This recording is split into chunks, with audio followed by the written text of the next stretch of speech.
हे S T pipe गुंडवायचं यंत्र आहे. हे ते सगळा पूर्ण फुल स्टॉक आहे ते सगळा शेंगा फोडणी यंत्राचा आहे. याच्यामध्ये 2 मॉडेल आहेत आपल्या शेंगा फोडणीमध्ये. एक आहे म्हणजे सिंगल जाळीचा आपलं 2 जाळीचा आहे, पण गॅप ॲडजस्टमेंट नाही आला. ह्याला गॅप ॲडजस्टमेंट आहे. 2 मिनटात 1 किलो फोडतं आहे, 7-8 मिनटामध्ये 1 किलो फोडतं आहे. हे ते 1 मिनटात 1 किलो फोडतं आहे. तिन्हीला पण डबल जाळी येते. इंजिनवरचं आहे कोळपणी यंत्र, माती लावायचं वगैरे. स्पेशल खत पेरायचं आहे. त्यानंतर ही खत नाही तर बी एका टाईम कुठलं ते एकच पेरायला येतं. त्यानंतर हे 3 नळी आहे, खत आणि बी. म्हणजे खत नाही तर बी 3 नळी एका टाईम कुठलं ते एक पेरू शकतो.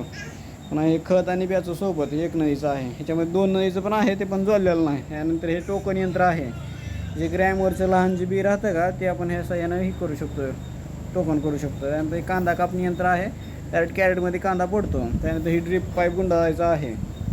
त्यानंतर हे रेन पाईपचं आहे. मगाशी दाखवलेलं एक आहे ते एस टी पाईप गुंडाळायचं आहे. त्यानंतर हे जे तुरीचं शेंडं राहते ते छटायचं आहे. हे नारळ सोलायचं, भुईमुगाच्या शेंगा तोडायचं. अशा पद्धतीने भरपूर व्हरायटी आहे आपल्याकडं.